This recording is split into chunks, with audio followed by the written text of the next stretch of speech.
제가 직장 생활할 때 저희 그 선배 하나가 저에게 찾아와서 이 누가복음 16장 오늘 본문의 말씀을 물어왔습니다. 야, 어떻게 하나님은 이렇게 그 횡령하는 직원을 지혜롭다고 칭찬할 수가 있냐? 너는 어떻게 생각해? 저한테 이렇게 물었어요.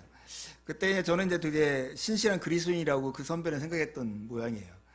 제가 기억하기에 얼버무리면서 제대로 답을 못했던 생각이 납니다.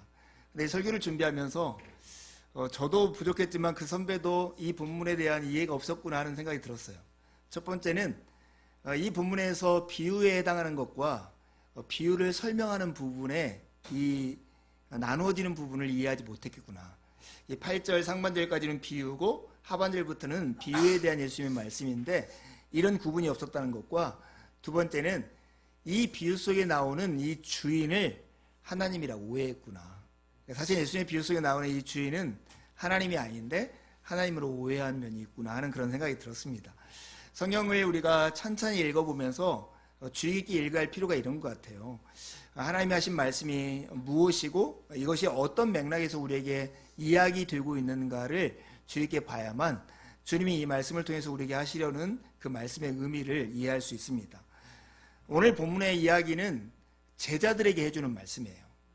제자들에게 들으라고 하시는 말씀이에요. 근데 예수님이 이 비유를 시작할 때 두 명의 인물을 상정하죠. 한 명은 부자이고 한 명은 부자의 밑에서 일하는 청직인데 오늘날로 하면 재산관리인 이 정도로 생각하면 될 것 같아요. 부자는 굉장히 부자였던 것 같아요. 이분이 소문을 듣게 되는 거예요. 자기의 재산 관리인 이 청지기가 자기의 재산을 허투루 쓰고 있다, 낭비하고 있다는 소문이 들린 거죠. 확인해 봤더니 정말 그랬고 그러자 이 청지기를 불러다가 해고 통보를 합니다. 자네가 맡아보던 청지기 일을 정리하게, 이제부터는 자네가 그 일을 볼 수 없네, 이렇게 해고 통보를 해요. 요즘은 정말 해고 통보가 굉장히 무섭더라고요.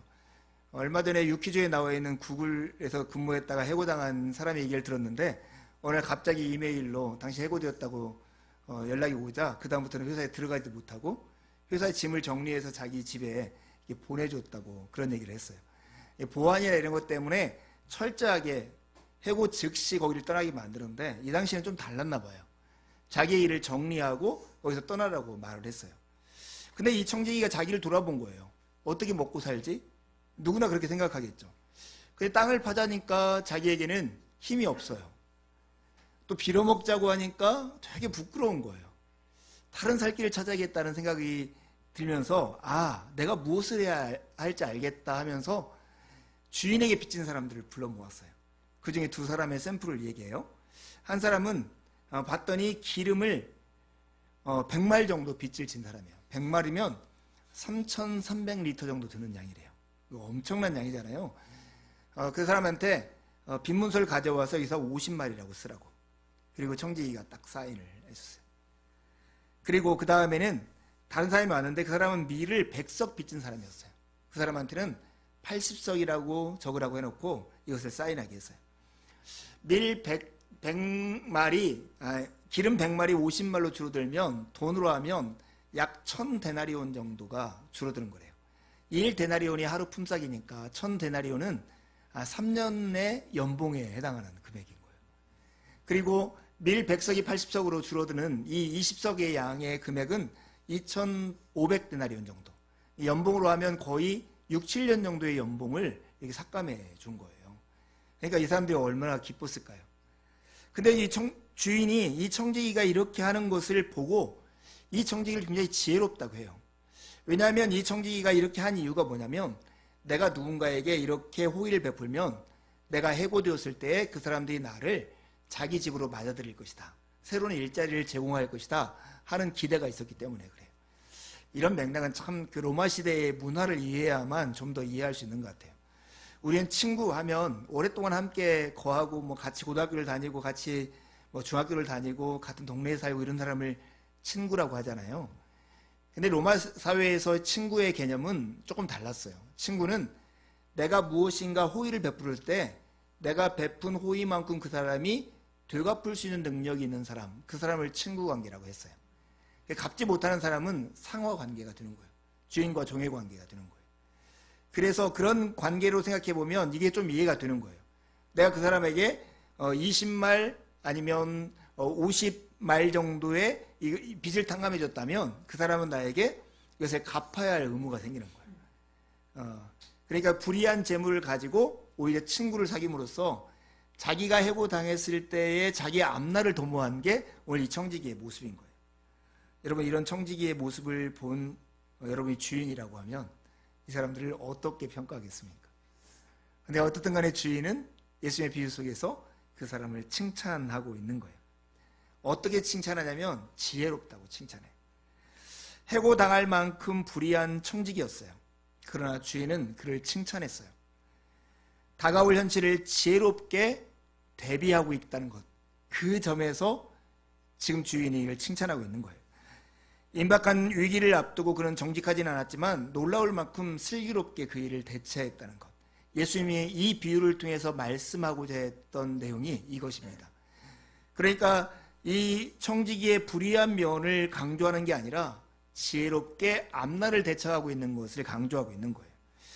여러분, 이 비유를 통해서 아까 제 그 직장 선배가 이 주인을 하나님으로 착각한 것처럼 우리도 하나님으로 착각할 수 있는 요소가 있죠. 그러나 그 구분들이 늘 필요한 것 같아요.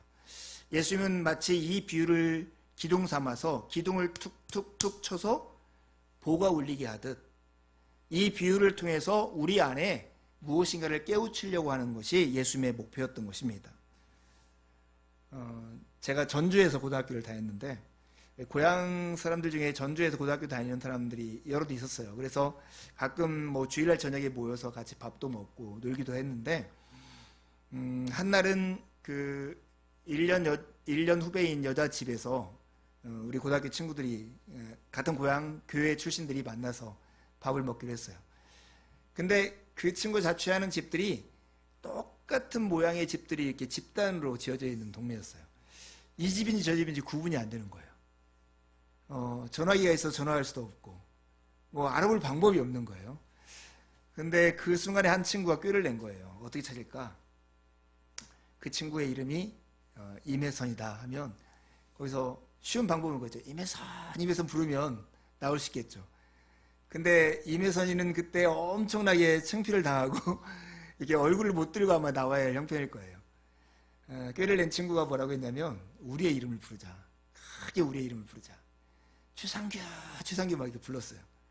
그랬더니 집안에 있던 그 후배가 익숙한 이름을 듣고 밖에 나왔어요. 그래서 이렇게 만나서 그 집에서 같이 시간을 보냈던 기억이 납니다.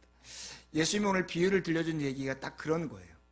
어떤 세상에 누구나 흔하게 경험할 수 있는 어떤 이야기를 통해서 우리로 하여금 진짜 예수님이 하고 싶은 그 이야기를 들려주고 있는 것이 오늘 본문이에요. 이제 예수님께서 오늘 이 말씀을 하는 것을 찬찬히 보려면 지금보다는 아마 한 발짝 이렇게 뒤로 물러나가지고 예수님이 하시는 모습을 봐야 할 것 같아요. 여러분, 그 글을 읽을 때 문맥이 중요한 게 그거잖아요. 그 내용에 이렇게 고개를 숙이고 읽으면 이해할 수 없는 게 조금 큰 문맥 속에서 그걸 보면 그제서야 이해가 되는 그런 맥락이 있어요. 오늘 예수님께서 하신 이 비유는 사실은 바리새인 집에 초대를 받아서 예수님께서 식사하는 장면과 쭉 연결되는 거예요. 그 이후로 세리와 죄인들이 예수님과 함께 식탁을 함께하는 걸 가지고 바리새인과 서기관들이 그걸 투덜대고 예수님께서 세 가지 잃은 것에 대한 비유를 말씀하신 다음에 예수님께서 이 비유를 또 말씀하시는 거예요. 그러니까 그 비유의 맥락 속에서 바리새인들의 모습을 담지 말라는 맥락에서 이 얘기를 하고 있는 거예요. 근데 여러분, 세 가지 비유 중에 잃은 아들의 비유, 탕자의 비유의 내용을 보면 큰 아들이 바리새인과 서기관들을 뜻한다고 얘기했잖아요.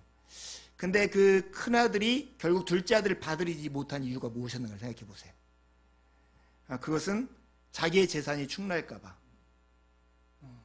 그 돈 욕심에 그러지 못했던 거예요. 근데 오늘 예수님이 이 비유를 들려주신 다음에 바리새인들이 했던 반응이 14절에 나옵니다. 같이 한번 읽어보겠습니다. 시작. 바리새인들은 돈을 좋아하는 자들이라 이 모든 것을 듣고 비유권을. 예수님이 하신 이 비유의 말씀을 듣고는 바리새인들은 돈을 좋아하는 사람이어서 이런 얘기를 듣고 비웃고 있다는 거예요. 이 바리새인들이 어떤 사람인가 하는 말을 하면 그들은 돈이라고 하는 저울을 이렇게 들고 있는 거예요. 한쪽에 돈을 올려놓은 이 저울을 들고서 상대편에 이것이 돈 가치가 있느냐에 따라서 그 가치와 중요성을 인정하는 사람들. 그게 바로 바리새인들의 모습이었던 거죠. 여러분, 예수님 그 누가복음 9장에서 19장까지에 있는 내용은 갈릴리로부터 예루살렘까지 여행하는 여행기고, 이 여행기 동안에 예수님께서는 제자들이 예수님의 제자로서 어떻게 살아야 하는가를 가르치는 내용이 여기에 나와 있어요. 그 맥락 속에서 예수 그리스도의 제자로 살아가는 삶과 돈과의 관계가 어떤 것인가를 보여주는 것이 오늘 비유의 핵심이라고 하는 거죠. 그래서 돈이라는 것이 제자로 살아가는 삶의 걸림돌인가 디딤돌인가, 제자들은 돈을 섬기는 존재여야 할까, 아니면 돈을 사용하고 부리는 존재여야 할까, 이 질문을 이 비유가 우리에게 던져주고 있는 것입니다. 사랑하는 교회 여러분, 우리는 욕망이 법이 되고 돈이 신처럼 군림하는 시대를 살아가고 있지 않습니까? 삶과 죽음조차 하나님의 손이 아니라 마치 돈에 달려있는 것처럼 생각하는 이들이 참 많습니다. 이러한 생각은 예나 지금이나 제자로서 살아가는 데 있어서 큰 걸림돌입니다. 어떤 저자가 인간을 소비하는 존재, 이렇게 명명했습니다. 소비를 통해서 만족과 행복을 누리고 소비를 통해서 자기의 정체성을 확인하는 사람들, 그것이 현대인의 인간의 모습이라고 하는 거예요. 그래서 광고를 통해서 우리의 욕망을 막 부추기죠. 너 이 백을 들고 있어야 너 인간다운 사람이고 멋진 사람이야. 너 이거 가지고 있지 못해? 너는 합당하지 못한 사람이야. 이렇게 우리에게 계속 메시지를 주입하는 것과 같아요. 그래서 우리는 그것들을 소유하고 그걸 소비하기 위해서 자기를 학대하면서까지 일을 하면서 재산을 모으려고 하는 것이 오늘 우리가 살아가는 사회입니다. 그렇게 하면 우리가 충분히 만족할 수 있을까요? 그렇지 못하다라고 하는 거예요. 지혜로운 그리스도인은 우리 마음속에 있는 욕망을 하나님을 그리워하는 마음으로 이해하는 사람들입니다. 우리 안에 어떤 아름다운 것을 갖고 싶을 때 정말 우리 마음속에 일어나는 이 아름다움을 채워줄 유일한 분이 하나님이라는 걸 떠올리는 것, 그것이 참된 신자의 마음의 결입니다. 정말 서론을 길게 하면서 여기까지 이끌어왔습니다. 이제 이 비유를 통해서 우리가 배워야 할 두 가지 핵심적인 내용을 나누려고 해요. 예수님이 이렇게 8절 하반절에 이렇게 말씀하세요. 빛의 아들들보다 이 세상의 아들들의 지혜가 더 낫다라고 하는 거예요. 예수님이 칭찬하는 빛의 아들보다 나은 이 세대의 아들들의 지혜가 무엇인가 하는 거예요. 그 첫 번째는 때를 분별하는 지혜예요. 때를 분별하여 다가올 미래를 대비하는 것, 그것이 바로 이 세상 아들들의 지혜, 즉 이 비유를 통해서 예수님께서 우리 마음 가운데 일으키고자 하는 마음인 것입니다. 이 청지기는 자기에게 처해 있는 상황을 분명하게 인식했습니다. 청지기 직무를 계속하지 못하리라 하는 해고 통보를 인식하고 인정하고 받아들였어요. 그런 다음에 자기가 이것을 감당할 수 있을까 하는 자기 자세를 살펴본 다음에 자신의 한계를 인정했어요. 내가 무엇을 할까? 땅을 파자니 힘이 없고 빌어먹자니 부끄럽구나. 이 현실을 그대로 인정했습니다. 그런 다음에 자기의 삶을 구원할 수 있는 그곳에 자기의 삶을 던져놓습니다. 내가 할 일을 알았도다 하면서 빚진 사람들을 불러 모아가지고 그런 일을 했던 거예요. 이 상황을 사실 이해하는 문화적 맥락은 참 다양해요. 그 당시 세리 공무원들처럼 이런 재단 청지기들은 기본급을 조금 받고 성과급으로 그 돈을 받는 체계였다고 그래요. 그러니까 그 당시 세리들이 이 당산 이동에서는 세금을 1년에 100만 원을 거두시오 하면 자기가 이 100만 원어치를 세금을 부과해서 120만 원을 거두면 100만 원은 정부에다가 납입하고 20만 원을 자기가 갖는 거예요. 욕심꾸러기 세리들이 120만 원만 거두면 되는데 200만 원, 300만 원을 거둬서 그 사회에서 세리들이 그렇게 욕을 얻어먹었던 이유입니다. 근데 이런 청지기들도 비슷했다는 거예요. 주인의 재산을 가지고 빚을 주고 빚의 이자 중에 일부를 자기가 커미션으로 받는 거예요. 그게 그 당시의 문화였다는 거예요. 그런 맥락에서 이 부분을 생각하면 자기의 살 길, 지금 당장 커미션을 받는 것을 포기하되 자기가 해고난 다음에 새로운 일자리를 얻을 수 있는 기회를 이 사람이 준비했던 것이죠. 그렇게 얘기한다면 이 청지기는 자기의 때를 분별할 줄 알아서 다가올 미래를 준비하는 지혜로운 사람이었던 것이죠. 오늘 우리는 정말 우리가 살아가는 삶의 현실이 전부이고 돈이 전부인 것처럼 살아갈 때가 참 많습니다. 이것이 우리가 지혜롭지 못하다는 걸 누구나 다 알아요. 힘들더라도 청소년들은 학원에 가서 많은 비용과 시간을 지불하면서 공부를 합니다. 이런 사람을 어리석다고 하지 않고 자기가 공부할 때인 줄 알고 미래를 대비하기 때문에 지혜롭다고 그래요. 나이가 들어가면서 자기의 노후를 생각하면서 보험이나 연금을 드는 사람이 있어요. 지금 당장 쓸 돈도 없는데 왜 이런 걸 들어요? 이렇게 말하면서 핀잔 주는 사람 없어요. 이런 사람은 지혜롭다. 오히려 미래를 자기가 때를 알기 때문에 미래를 잘 준비하고 있다고 말을 해요. 나이가 들어가면 건강이 안 좋아서 움직이기 힘들고 아플 것을 대비해서 지금부터 건강 운동을 하고 건강 보조식품들을 먹는 걸 보고 어리석다고 말하지 않고 지혜롭다고 말을 해요. 자기가 그런 때를 알아서 미래를 준비하고 있기 때문에 그렇죠. 정말로 믿음 안에서 지혜로운 사람이 누구일까요? 나의 현재의 때를 알아서 다가올 하나님이 심판하실 그 미래를 대비하며 살아가는 사람이 지혜로운 사람 아니겠습니까? 오늘 이 비유를 통해서 우리가 배워야 할 첫 번째 지혜는 때를 분별하는 것입니다.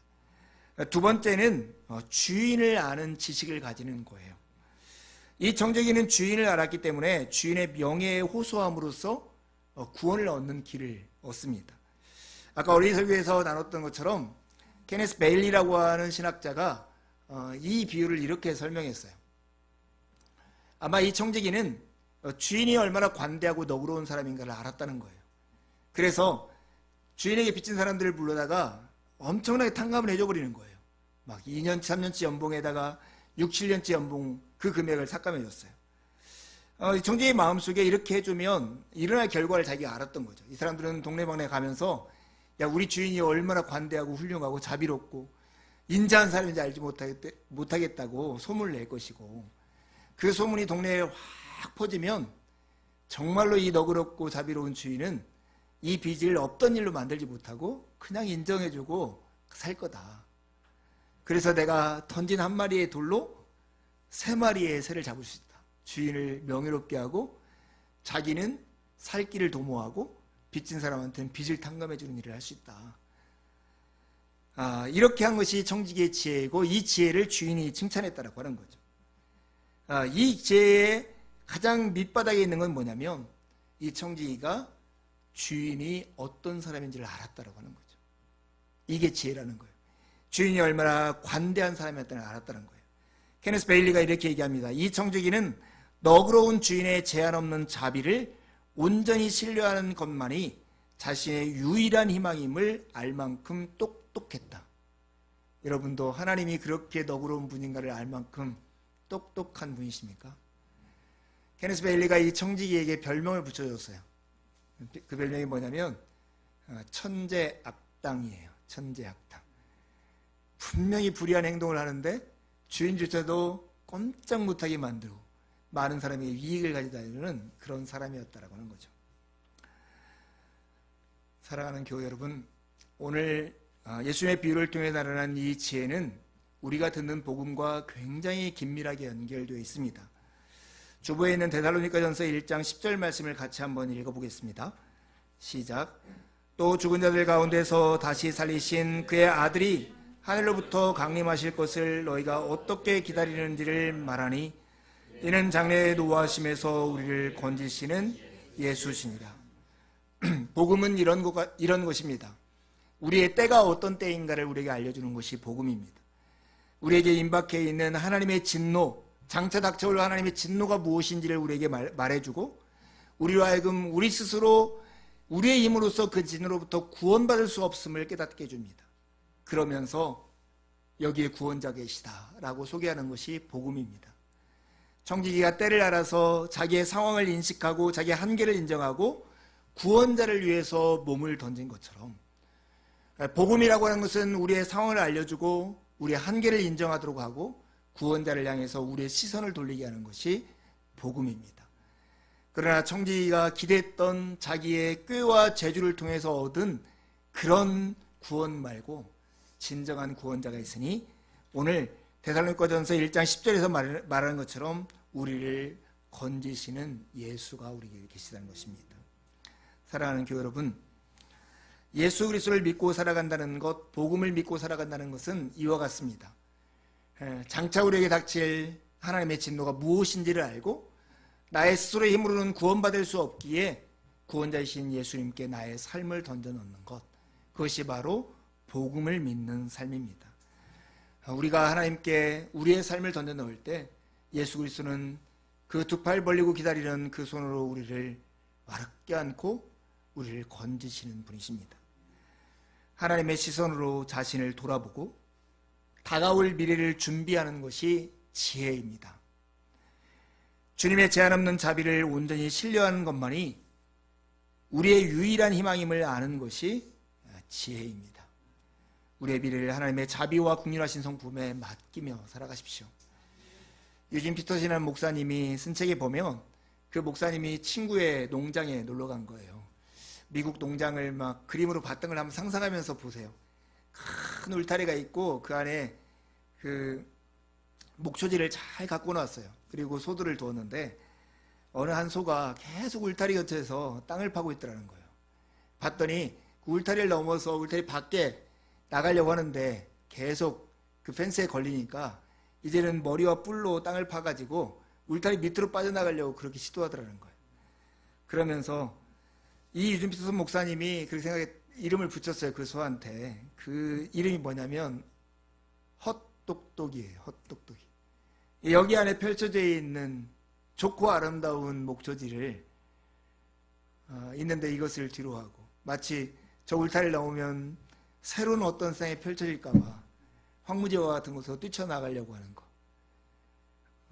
기시감이 들지 않습니까?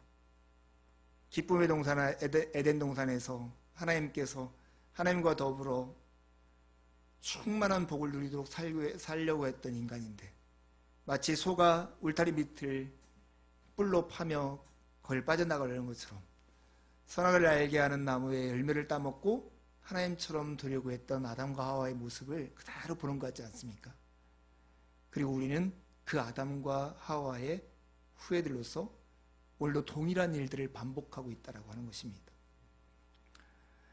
친구 농장에서 있던 그 펜스는 그 소를 억압하고 그 소를 가둬놓는 어떤 것이 아니라 소를 안전하게 지키고 소에게 풍요로운 목초지를 제공하려고 하는 울타리였던 것처럼 하나님의 은혜라고 하는 울타리, 하나님의 법이라고 하는 울타리, 하나님의 뜻이라고 하는 울타리는 우리에게 풍성한 삶을 주기 위한 하나님의 방법이라는 것을 잊지 말아야 합니다. 슬기로운 의사생활, 슬기로운 감방생활, 슬기로운 전공의 생활처럼 슬기로운 제자생활도 있습니다. 슬기로운 제자생활은 바로 이웃을 사랑하고 하나님을 사랑하는 삶입니다.